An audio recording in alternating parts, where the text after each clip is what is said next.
Jae-myung is entering the room. Please give him a good welcome. Thank you.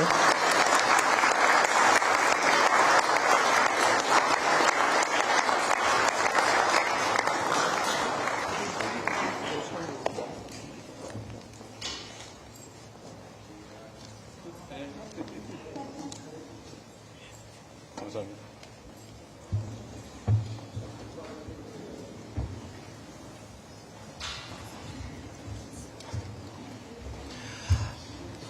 Good morning, President Lee, and distinguished guests. For those of you I've not met before, my name is Lynn Martin, and I'm the president of the New York Stock Exchange. It is my honor to welcome you as the host of this special roundtable to highlight the Korea Premium. Just moments ago, President Lee and members of the delegation rang the opening bell of the New York Stock Exchange to signify the opening of the U.S. markets and, importantly, the global economy. This gesture highlighted Korea's bright economic future. And I know that this is something that President Lee is eager to celebrate and to talk to everyone in the room about. Mr. President, for more than 233 years, it has been our honor to convene business leaders and world leaders, and today marks the next evolution of that chapter for the New York Stock Exchange. This important conversation, made possible by your leadership and the precipitation of so many distinguished executives around the table, represents a proud new chapter. So, President Lee, it is our honor to host you today, and we look forward to hearing from you.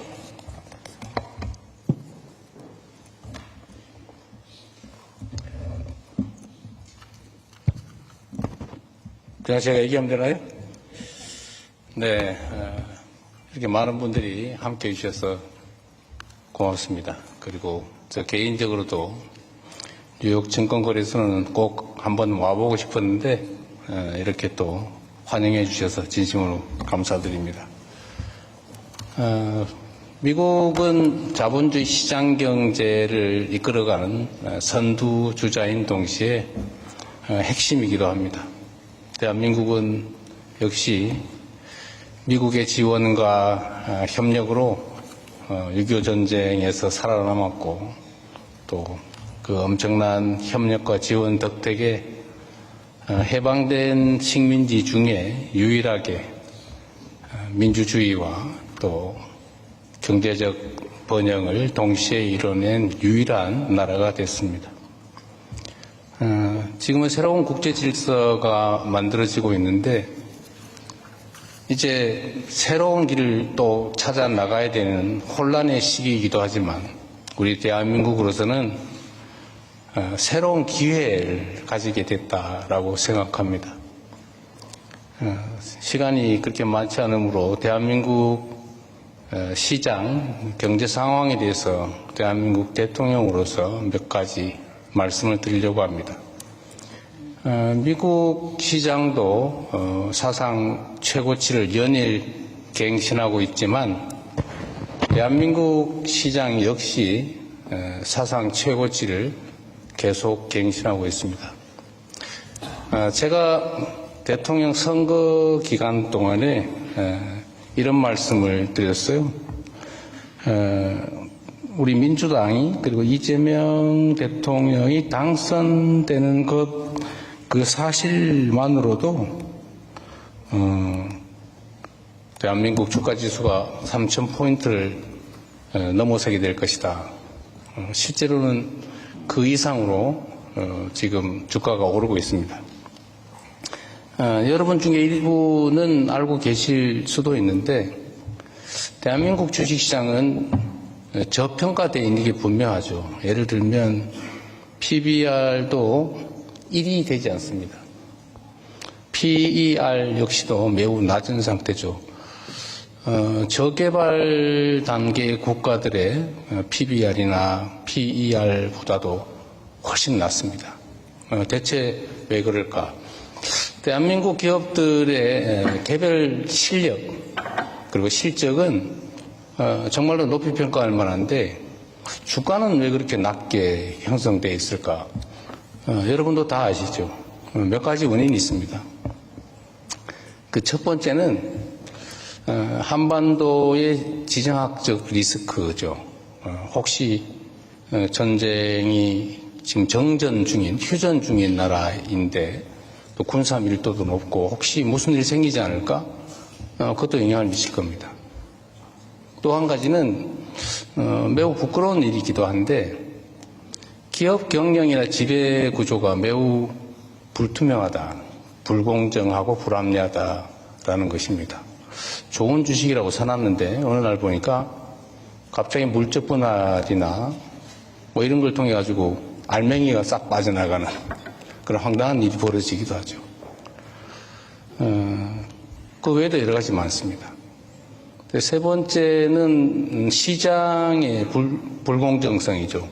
뭐 정말로 부끄러운 일이고, 그러나 앞으로는 시정이 명확하게 되겠지만, 뭐 주가 조작이 그냥 공공연하게 이루어지고도 그에 대한 제재가 분명하지 않다. 뭐 이런 점들이 있죠. 그리고 또 한 가지는 이제 정치적 불안정성, 예측의 불투명성, 대한민국 경제와 산업은 어느 방향으로 가게 될까? 이 점에 대해서 확고한 방향성이 보이지 않았던 측면이 있습니다.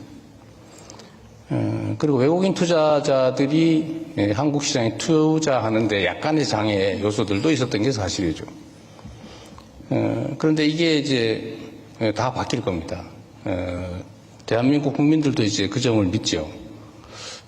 특별한 현실적 개선 조치가 없이도 이재명 정부의 수립, 이재명 정부의 출발 자체만으로도 이 시장이 이제 정상화되겠다. 어느 정도는.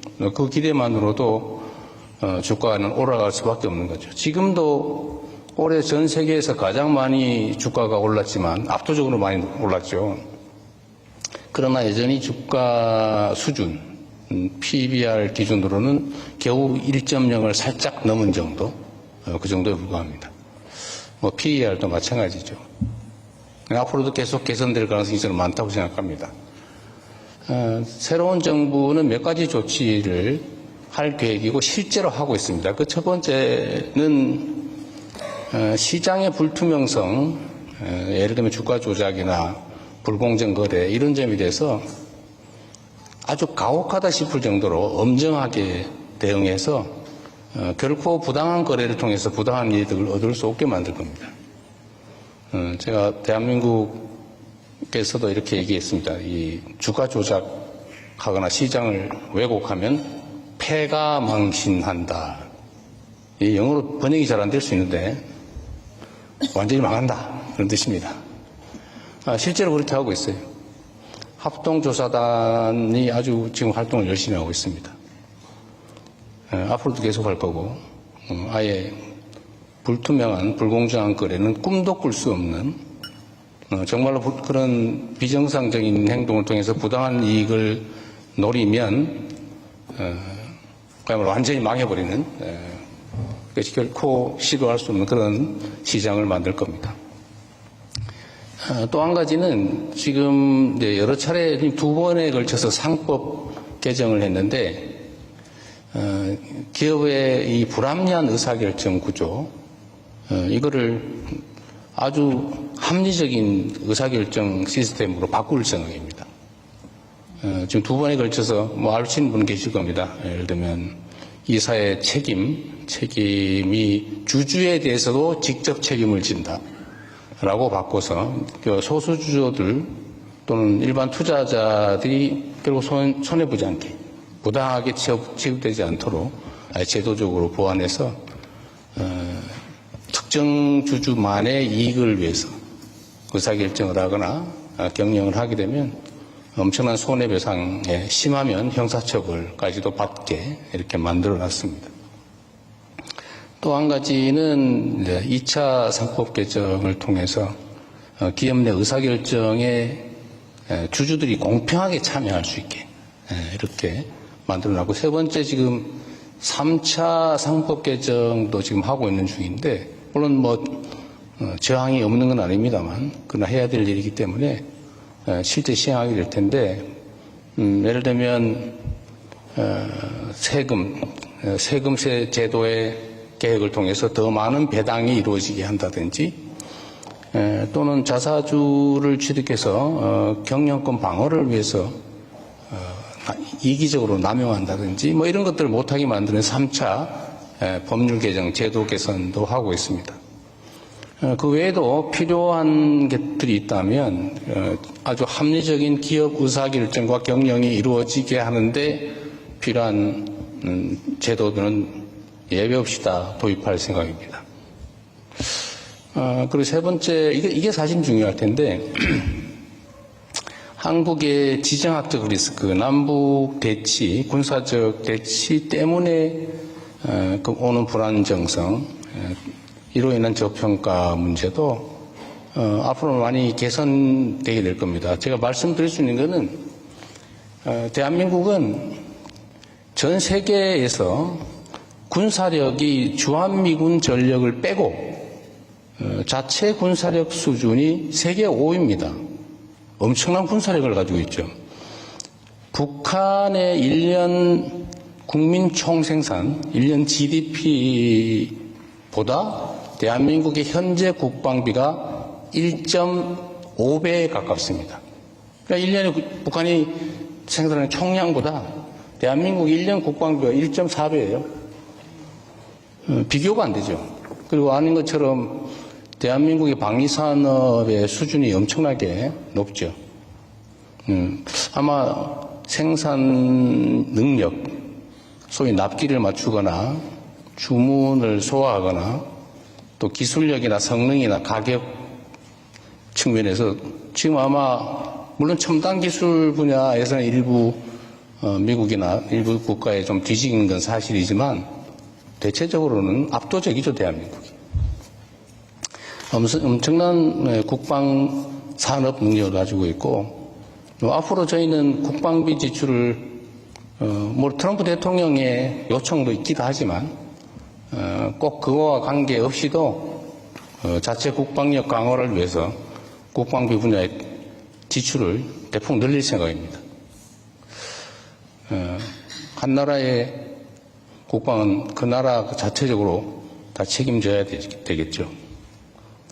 그래서 국방력이나 군사력 문제에서는 실제로는 전혀 걱정할 필요가 없는데, 문제는 자꾸 대한민국 또는 한반도에서의 좀 군사적 긴장에 대해서 걱정이 생기는 이유는 다 정치적인 이유 때문이죠. 아시겠지만 이것도 약간 부끄러운 얘기긴 한데, 북한을 자꾸 다른 이유 때문에 자꾸 자극을 하고, 사실상 북한에 대해서 도발을 하고, 제가 옆에서 보니까 지금 북한이 휴전선에다가 전쟁 직후에도 하지 않았는데 3중 철조망을 설치하고 있어요. 남쪽으로 침략하기 위해서 하는 게 아니고 북쪽으로 못 올라오게 그 방어시설을 지금 구축하고 있습니다. 불안한 거죠, 북한이. 군사력에서 워낙 밀리니까. 그래서 이거는 사실 정치적인 문제여서 대한민국의 새로운 정부는 저는 북한과의 관계 개선이 반드시 필요하다.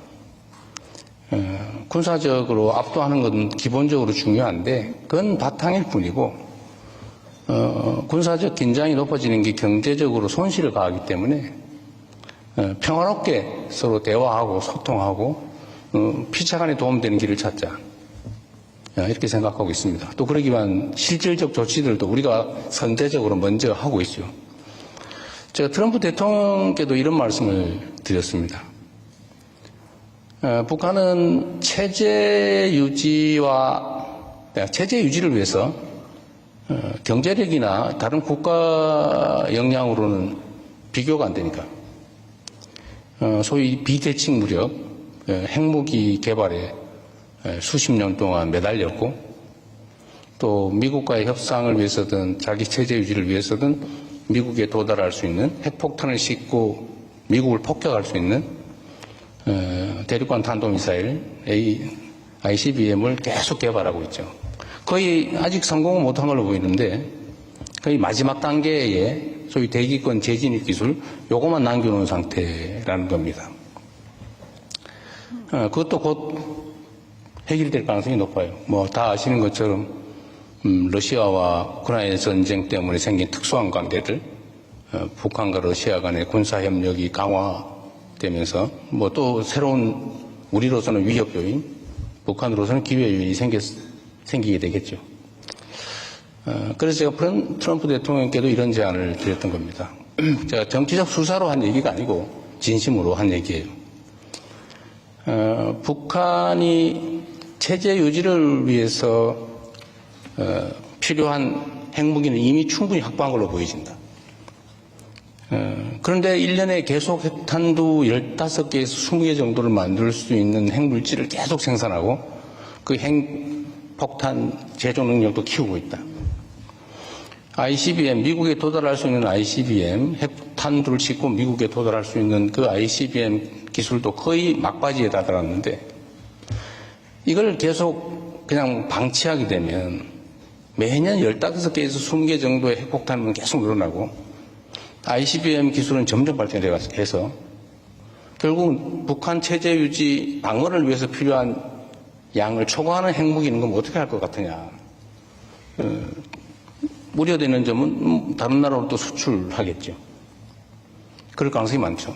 그래서 지금 상태로 이걸 멈추는 것만 해도 추가 핵물질 생산, 핵탄두 생산, 추가 ICBM 개발, 또 해외 핵물질, 핵탄두 수출 이런 것들을 중단시키는 것만 해도 상당한 안보적 이익이 있지 않냐. 그러니까 일단 단기적으로는 핵 개발, 핵 수출, ICBM 개발을 중단하자. 중기적으로 핵 무기를 감축해 나가자. 장기적으로는 비핵화를 추진하자. 그런데 이 협상을 할 수 있는 당사자, 그리고 역량을 가진 당사자, 그리고 의지를 가지고 있는 의지가 있어야 되잖아요. 의지를 가지고 있는 사람은 그리고 북한이 믿을 만한 협상 상대는 트럼프 대통령이 내가 보기엔 유일하다. 그러니 대한민국 유일한 세계 분단 국가 여기에 평화를 만들어내면 이게 진짜 세계사적인 평화 구축 성과가 된다. 진정한 피스 메이커가 된다. 우리는 그걸 열심히 조정하고 지원하겠다. 이 말씀을 제가 드렸던 겁니다. 그래서 이 안보 문제도 대한민국 정부가 이렇게 좀 긍정적인 포지티브한 입장을 취하고 실제 정책으로 추진해 나가면 우리가 압도적인 국방력과 경제력, 종합 방위력을 가지고 있기 때문에 사실 군사적 위협은 한반도의 위협이라고 하기 어렵죠. 굳이 비교를 하자면 대만도 중국으로부터 일종의 위협을 받고 갈등하고 있지만 거기는 대한민국처럼 그렇게 저평가되어 있지 않지 않습니까? 이게 다 정치적인 거죠. 그래서 이 정치적인 지정학적 리스크는 우리 새로운 정부는 확실하게 해소할 생각이고 그게 아마 대한민국의 경제 상황이나 주가 지수에는 상당히 큰 영향을 미치지 않을까 싶습니다. 마지막으로 네 번째는 대한민국의 산업정책, 경제정책에 관한 것입니다. 사실 경제에 국가정책이 미치는 영향은 매우 크죠. 대한민국은 이제는 산업을 완전히 예를 들어 첨단 기술 분야, 재생에너지, 우주 방위산업, 바이오 등등으로 다 대대적으로 개편할 생각이에요. 그리고 정부에서도 엄청난 투자를 실제 준비하고 있고 확장 재정 정책을 통해서 정부의 역할도 대대적으로 늘릴 생각입니다. 산업정책, 경제정책에 대해서 우리 국민들 또는 기업인들이 이제 예측 가능한 그런 상황을 만들어야 되겠습니다. 대한민국 경제와 산업이 어느 방향으로 가겠구나. 그걸 명확하게 우리가 이제 제시하고 있는 중이고 앞으로 실제로 실행을 할 것입니다. 이제 두 가지 정도의 추가 요소가 있는데 하나는 외국인 투자자들이 느끼는 불편함을 저희가 해소하는 거죠. 매우 아쉬운 것은 아직 모건 스탠리 지수에 대한민국 시장이 편입되지 못한 거죠. 모건 스탠리 혹시 오셨습니까? 오늘 특별히 뵙고 싶었는데. 네, 잘 부탁드립니다.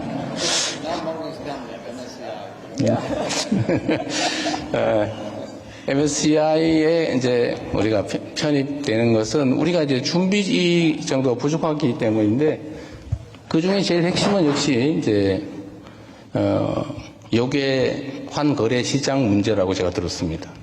네, 그 문제도 저희가 아주 빠른 시간 내에 저희가 해결 또 해소할 생각입니다.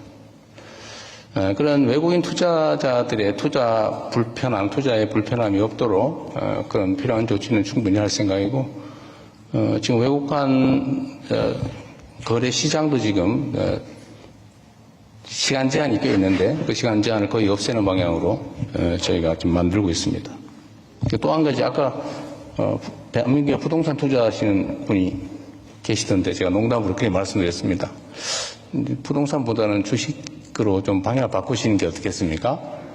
이렇게 말씀을 드렸는데 대한민국은 실제 부동산에 대한 투자 비중이 너무 높아요. 거의 80% 가까이가 부동산입니다. 특히 주택 이런 데 다 집중돼 있죠. 그래서 대한민국은 국가 정책으로 이런 금융자산 시장으로 국민들이 투자 방향을 바꾸도록 뭐 세제든 금융 정책을 다 대대적으로 전환할 계획을 가지고 있습니다. 그래서 오늘 여기 금융위원회, 금융감독원 등등 이 부분 담당자들 일부러 다 같이 함께 왔습니다. 약간 이제 대한민국은 너무 부동산에 자산이 너무 집중돼 있어서 부동산 가격이 너무 지나치게 높고 그게 기업 생산 활동에도 지장을 주고 또 장기적으로 보면 경제적 불확실성을 높이고 있기 때문에 자산의 금융 투자도 금융기관들도 이제 생산적 영역으로 좀 전환하도록 저희가 정책적으로 다 준비를 하고 있습니다.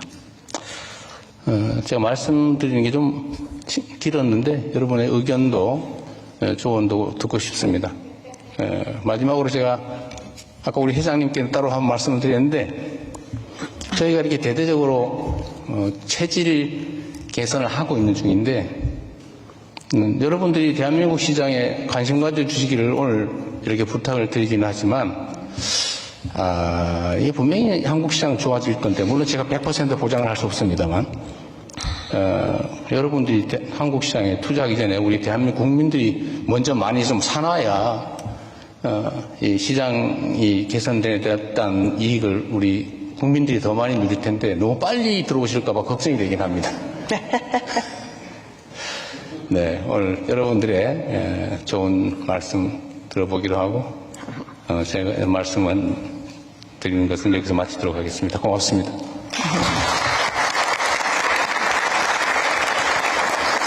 President Lee, thank